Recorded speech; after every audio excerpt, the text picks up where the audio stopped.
I think every Rhode Islander asks what was here before. It's a very Rhode Island It's a question. very Rhode Island question. Like, it's been really kind of cathartic for me to be like, nothing was here before. Not a thing. Ben Sukle has come a long way since cutting his teeth in the restaurant business as a dishwasher and bun loader at Red Robin. Sukle is known as one of the best chefs in Rhode Island. He runs 2 downtown Providence restaurants, Oberlin and Gift Horse. People tend to discover when they come here, they're like, oh, Gift Horse is right next door. He's helped elevate the local profile of food, and his restaurants are a beacon of activity as downtown Providence still wrestles with the after effects of the pandemic. So what does it take to be successful in the notoriously difficult restaurant business? Why did Sukle, a Pennsylvania native, fall so hard for his adopted home state of Rhode Island? I'm Ian Donnis, and that's just some of what we talked about in this episode of One on One. Ben Sukle, welcome to One on One. Happy to be here. Let's go back to the beginning. You grew up in central Pennsylvania. How did you first get interested in food? It's always been something that has been the forefront of every family occasion I had. I grew up in a family where the moms were excellent cooks. My grandmothers, my mom. It was always something that was to be taken as like special. Food was special in a lot of ways, and there was a lot of identity in traditions that happened there. It wasn't as, as rich as some cultures, but there was still like, New Year's Eve was sauerkraut and pork and sauerkraut. And like, we had like different traditions for birthdays. And then growing up, I was fortunate to live really close by with my best friend, who was first generation Bulgarian American. So living up with their culture, like the mom was a Hall of Fame Bulgarian basketball player, which was like super fun, and she was strict, but she knew the traditions there. So like that type of Eastern European culture coincided with my Eastern European culture, like allowed me to see food in a different way other than just lunch and dinner and breakfast. What were some of the foods that made a big impression on you as a young person and made you really spoke to you?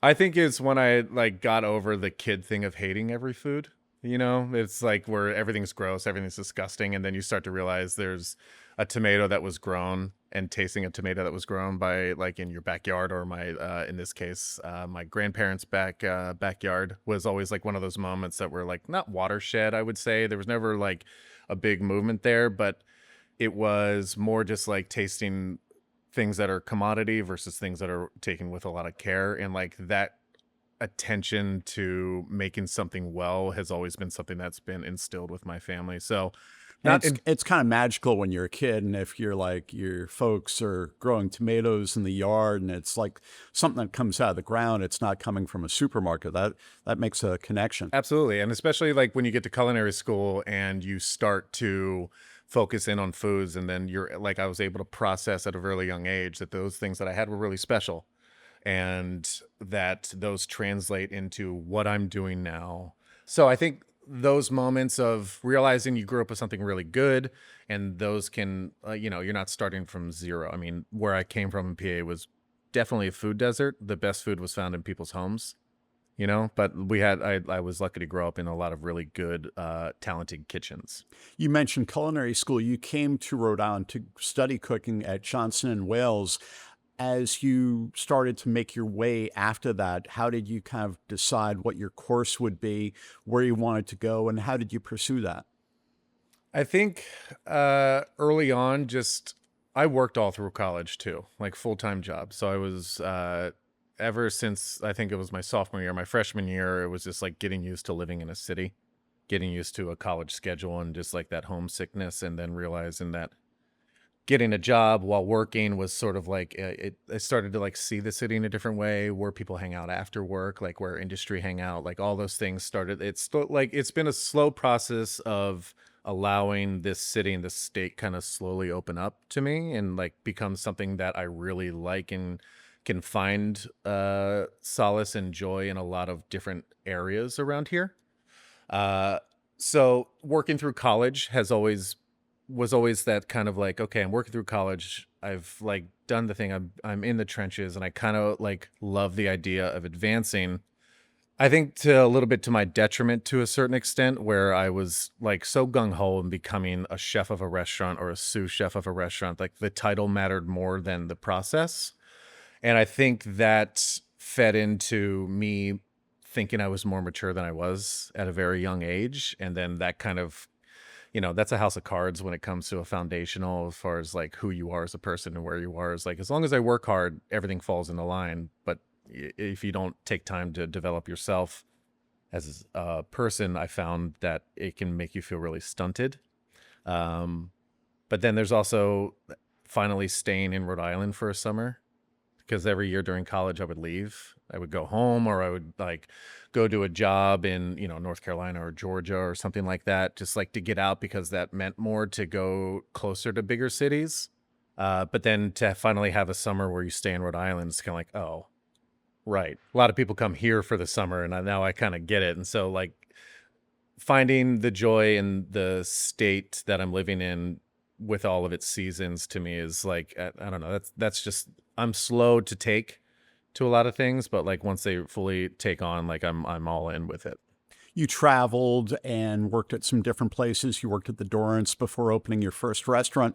As you started to open restaurants, how did you come up with your ideas for what you wanted to put on the menu, and what was your vision for that? It was very much, I think like during college, I developed this sense of like I wanted to be a fine dining chef. I think like the only good chefs that I looked up to were fine dining chefs, regardless of how faulty that kind of idolization is, and like how much you can, especially now what I know about owning restaurants as long as I have, it's sort of like what you read is different than what's the real life of everything. But I did love it. I loved the high pace. It was very much a high intensity, sort of like sports centric style, like, camaraderie. And like, I love that. That's the whole reason why I think I got into kitchens to begin with, is that it felt like it was a natural move from going from sports to in kitchens. And then what it became much more than that. It became, my identity for lack of a better word for it. Did you play sports as a kid? Yeah, I played a lot. It was like something that I was thinking about going to college to do. And I fell out of love with it because it became too much routine, and I kind of reject routine. I've found out about my personality that if I do the same thing for over and over again, I will fully reject it and fall out of love with it. And even though restaurants are a lot of routine, it's chaos every day. There's always something different, and like it's enough to keep it's not enough to keep me. It does keep me busy. You know what I mean? It keeps it random, and I love that. And I love the idea that owning my own restaurant I can dictate how it kind of goes. Like the only reason why a restaurant can fall into sort of a routine is my own doing. And so I have no interest in kind of staying in the same. Obviously, like I moved Oberlin to a new location. I'm always looking for like a ways to either improve or scratch an itch, Yeah. Related question. It was kind of lost on me 15, 20 years ago when culinary foams became a big thing. I'm not like strictly a meat and potatoes guy, but that was a little too far out there for me. You seem very creative. How do you walk the line between wanting your food to be accessible while at the same time being creative and unexpected?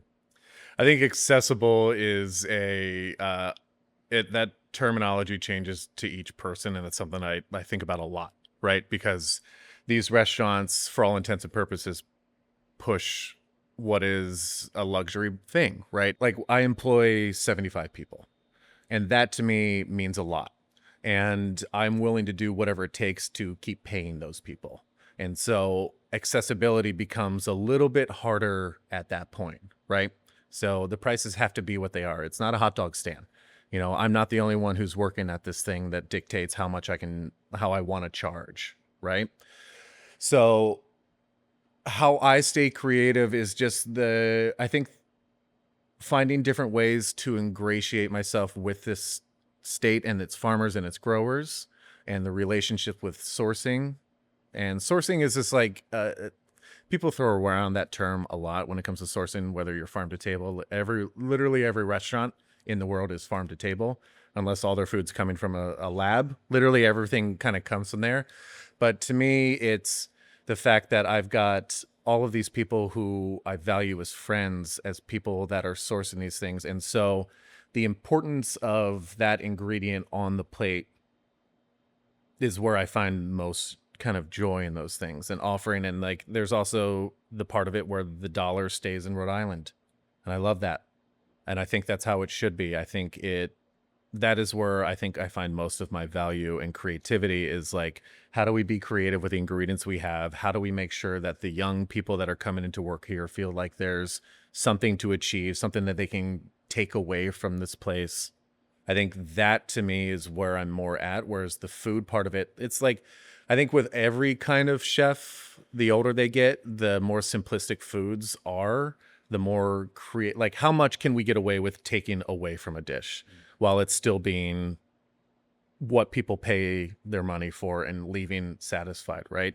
So I think that's the balance that I'm kind of achieving. And then it's also finally getting the chance to go to Italy and see what it's like to eat in somebody's home and what regional cooking is like, and not copying that, but seeing how my lens can be shifted based on what's available around here. Your menu here at Oberlin seems kind of deliberately obscure. What I mean by that is that even if a person knows quite a bit about food, there are often a lot of words that are unfamiliar. On the other hand, we live in an age when everyone has a smartphone in their pocket, and it's kind of a thing to look up unfamiliar food terms on their phone. So tell me about that. What are you wanting to know? Well, it seems by design that you have a lot of obscure terms on your menu that even if you're a frequent diner and an enthusiastic home cook, you might not be familiar with that. So what is the thinking in making the menu that way? I think I don't want to dumb things down for the sake of making it easy for everybody. I think people are smarter than we give them credit for.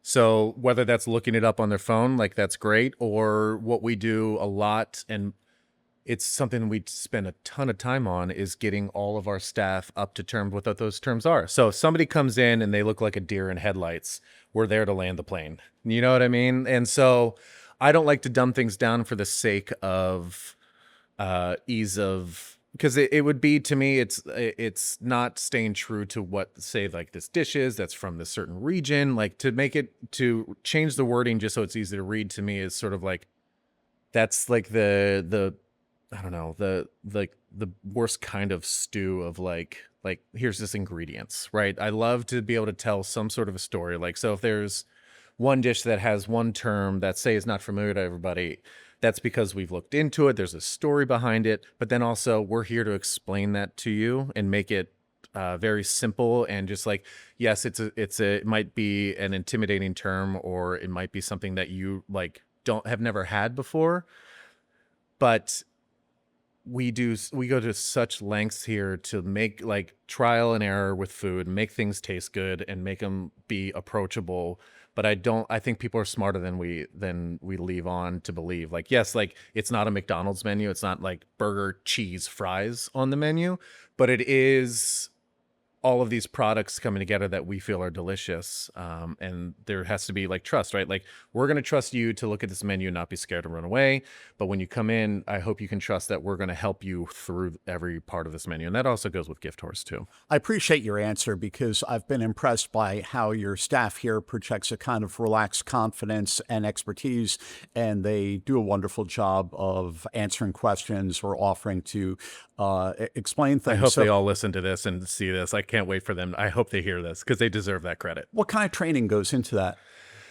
It's intense. I mean, what we've found out from moving locations is that we could be way more informal over there, meaning that like it was so small that we could like be watching everything, whereas over here we're not seeing everything. So it's weeks of training, it's tests, it's every day we have almost an hour of pre-meal where we're discussing every single thing that's on the menu, going over all the olive oils that we have, where they come from, why we chose them, with everything.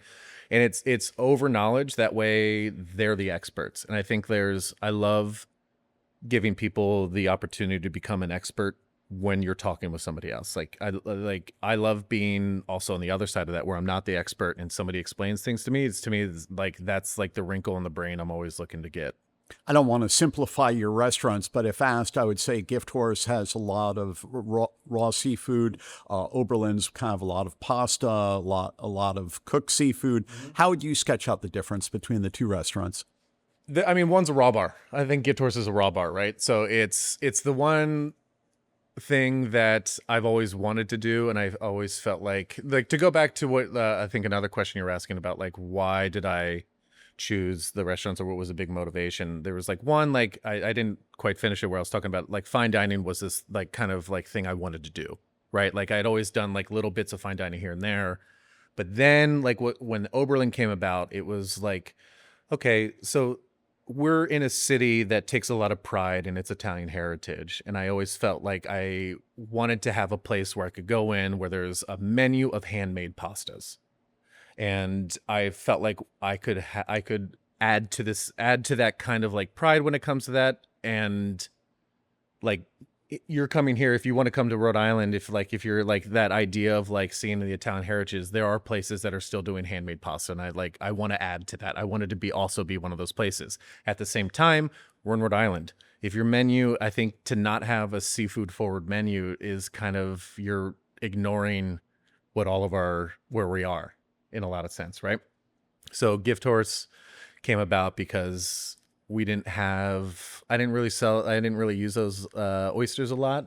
And it was this one thing that was nagging at me, that I don't know a lot of oyster farmers. And like, I love getting to know farmers, and I love getting to know the sources really, really well. But like, and that's a huge one, right? Like I have fishermen that I'm friends with. I have clammers that I'm friends with, but not oysters. How did you strike up those relationships? Reached out to them, just cold call. It's the same thing that we did with Birch. It's the same thing we did even at the Dorrance, and like also with the New Oberlin, just cold call, and they're ready. And it's I think we get mired in a lot of when it comes to like Department of Health or DEM, when it comes to sourcing, where we are relegated to go through channels of middle people, or like having to like get a complete disconnection from the growers.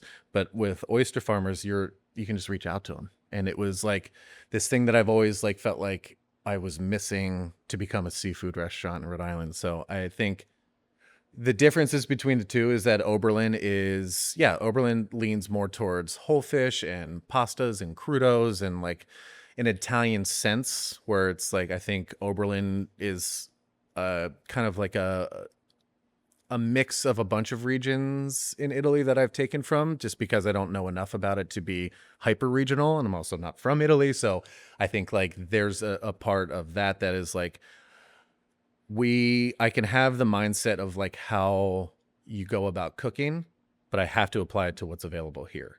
And then Gift Horse is a raw bar, and it's obviously going through iterations with our past chef that we had there, and her moving on, with Sky moving on. And so it's, the name of the restaurant implies though that the menu will be what it is. It's the tongue in cheek, like don't look a Gift Horse in the mouth, right? It's that whole thing. How does that affect a restaurant? I mean, a restaurant, like any long-standing business, has changes over time. People come and go. You mentioned how Sky Kim, your chef at Gift Horse, returned to South Korea. So is that just something that you work with, or does that really change the identity of a restaurant? It's always a part of it.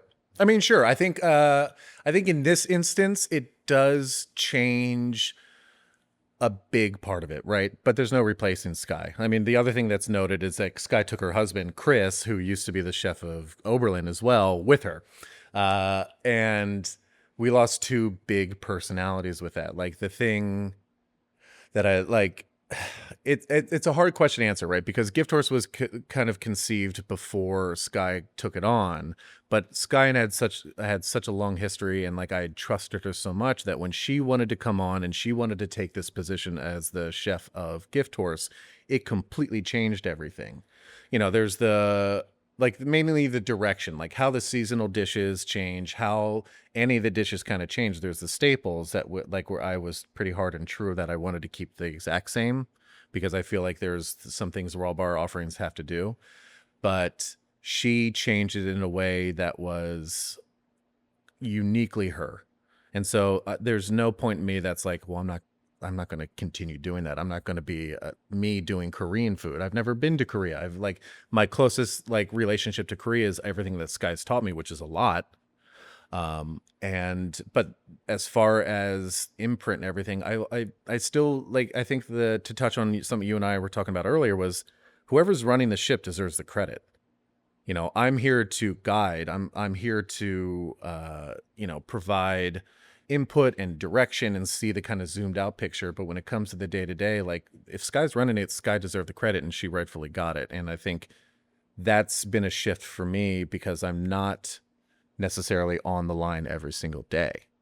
Providence, like a lot of cities, has a lot less foot traffic than before the pandemic. Your restaurants here on Westminster Street are kind of a beacon that project vitality and bring people to the center of the city. How are you feeling about downtown in general these days? Today, how do I feel about it? It changes all the time, right? Like I think like today, like the seasonals, like at least there's some activity happening downtown, but I think downtown is relying too much on its business owners as far as wanting to see this culture that comes about. Like we can't make public restrooms happen. We can't make the housing crisis better with where we are, right? So it puts a lot of pressure on us. And I feel that pressure sometimes when it comes to Friday nights when there's nothing going downtown, or like if PPAC doesn't have their season's over right now, so like what's kind of going on. I think we're missing an opportunity to allow the arts to come in. I feel there's spaces, there's availability here, but there's no venues. And nobody's willing to put in the work to kind of make those venues work necessarily. And that's protecting the value of their property, protecting the value of the resale or whatever, or a way to get in on politics. It does feel like it can feel like I have no idea what the direction is of downtown. So on a related note, some people think Rhode Island is a difficult place to operate a small business. How do you look at that? Absolutely. I completely agree. I think our taxes are insane. I think it's hard to employ people because there's no infrastructure to get them home when restaurants let out. I know there's been initiatives when it comes to like giving vouchers for ride shares and all of that kind of thing, but it's like the amount of infrastructure we would need to make downtown happen would require a lot of tough calls, and it just seems like it's so polarizing that the easiest thing to do is to not do it. So it's difficult. The roads are difficult. Parking's difficult. Rents are difficult. And it's not to say that there aren't some people trying to do it, but I feel like there's nobody reaching out with with us being out, have a direct line to people that make the changes on infrastructure. I feel we could add to that. It just doesn't seem like it's going to be met with any sort of empathy. Where do you like to go when you go out to eat? Oh man. I like to go to a lot of friends' restaurants. I like to go to friends' restaurants that source well. I think sourcing is a big part of it. But at the same time, I like to push where I go to neighborhoods that don't get to come to eat here. So if it's North Providence or South Providence or, Pawtucket, and just go to restaurants that are out there. It kind of depends. Like there's places that I feel really, really comfortable with. Are you looking for names? Names are cool. Yeah. I mean, so there's the Seminole restaurants like we've been talking about Al Forno. That's like a popular discussion, right? I think that restaurant is a legacy restaurant. It's one for any place like me to kind of achieve as far as longevity is concerned and like staying relevant and at the same time. But then there's other restaurants like Tuxpan in Pawtucket that I love that place. I love going to eat there. I love everything about that. I think they're delicious. Same ownership as a Mexican restaurant that we can see out the window. Silito. Yeah. Yeah. Silito. Yeah, correct. Same ownership there. Yeah, it does depend. I think sourcing has a lot to do with it. I do like to cook at home. What do you like to make at home? We have really good product here, so I take stuff from the restaurant. So it's fish, it's pasta, a lot of the times, but it's a lot of barbecuing too. I do like to be surrounded by a lot of people when I'm going out to eat. I like that feeling of busyness. It's the same what I tried to achieve here with people and like having the conviviality of it all and the warmth of it all. Like those are always like kind of the moments I'm trying to achieve when I'm going out to eat. Do you have a favorite greasy spoon? I mean, Seaplane Diner is by far what I think my favorite diner in Rhode Island. I think that place is just has always been the best. I've been going there since college, and it like scratches the itch that I have because I grew up with a lot of good diners in Central PA. But Greasy Spoon is absolutely those guys. I still miss the Red Fez, which used to be on Peck Street, not too far from here. It had kind of interesting food at good prices. Do you see any holes in the local dining scene? What do you think Providence or Rhode Island needs to fill a gap in terms of going out to eat? I think Providence is pretty segregated. I think the dining cuisines are pretty segregated, so I would love to see more like this is the whole thing. Like I'd love for the opportunity for smaller restaurants who feel like the only rents they can afford are outside of the city to come down. So if that's more Guatemalan cuisine, because like there's not much I can think of off the top of my head for downtown for Guatemalan cuisine to be happening, even though it's a big population here. Right. And there's a great Guatemalan Portuguese restaurant in Fox Point. Exactly. So, and there's like Mi Guatemala on the west side and everything. So I think for the lines to be blurred as far as like, downtown is where the big restaurants are, like say like mine or something like that, to like, I would want more Greasy Spoons downtown. Like to me, I think a 24-hour diner is something I've always wanted to see happen downtown. You talked about the importance of sourcing and the relationships you have with various suppliers. How are you feeling about the health of Rhode Island's food ecosystem these days, particularly with many fishermen concerned about the impact of wind power? I think it's all under attack. I think every single bit of it is under attack.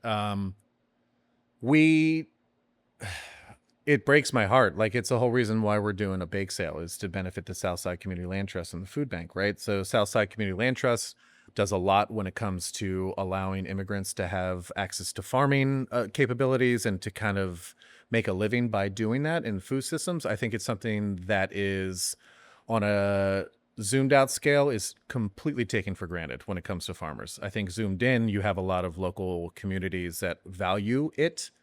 But it seems like when it comes to dealing with either the whole picture or everything like that, it's very easy to just allow them to come under attack. I think it's fragile. I don't think there's there's new farmers coming on.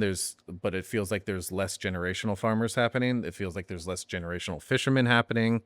Whether they're pulling up their nets because of the wind farm, it's something that I'm just so against to begin with that I would love to. Because I've gone to public forums when it comes to wind farms, and the way in which you can convey your worries about it gets wrapped up into politicization of it all is disheartening. Nobody's listening.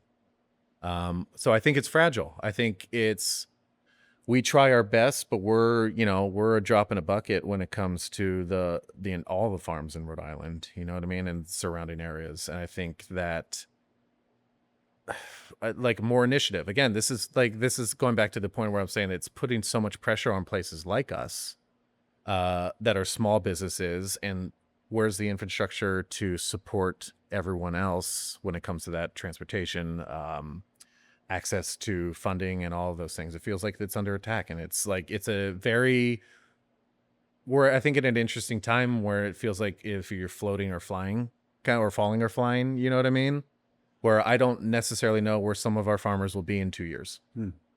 In closing, what is the best book that you've read about food or restaurants? There is always something to be said about, it sounds like such a typical answer, but like a Bourdain book on kitchens is a very true aspect to it. I think good and bad, right? I think the camaraderie of those kitchens is very true, but I think the misogyny is also still true in a lot of restaurants and kitchens, and chaos and agents of chaos and people who do well with that and don't do well with that. So I think looking back on, whether that's Kitchen Confidential or Heat by Bill Buford, which are really good access points to kitchens, but I like knowing what I know, it's there. And like, for instance, like The Bear, like it's a glorification of something that is really grimy. It can be really grimy. It can be really hard. It can be backbreaking. It can be stressful. So I think those books are true, but I think if you look at it from the sense that there's also people who are doing really poorly in those environments, and it's not their fault. It's just one person can see them as this is fun. This is like bravado and everything. And some people can see this as like demoralizing. And I think that aspect to it is very true. Like, just understand that if you read those books, don't glorify kitchens. They're hard work. They're stressful, and a lot of people can't handle the stress, which is why I say to everyone, like, it's why is there, like, I think therapy should be a thing that's offered for free for all I think all people, but like knowing, just I can only speak on my industry, is this like, I think all restaurants should go to therapy when it comes to that. Food systems, as far as books are concerned, is like, there's like seminal ones, like there's Michael Pollan that's like truly shows you the dark side and the realization of it with his books and the food systems that we have. But then there's like people that took the time to catalog, I think, regional cooking books as well. So like there's Ada Boni, who writes regional cooking in Italy, and these like really obscure recipes. And then there's the book that I just read for the first time is still ringing in my head. It's, I think, the Moosewood cookbook, which was like a very seminal like vegan cooking book. Big one back in the day. Yeah. So that just came to my like attention for the first time a couple weeks ago, and so like I just can't get over, like, I love that book was popular at a time, and like I wish that kind of book could be popular all the time. Ben Sukle, it's been a pleasure. Thanks so much for sitting down. Happy to be here.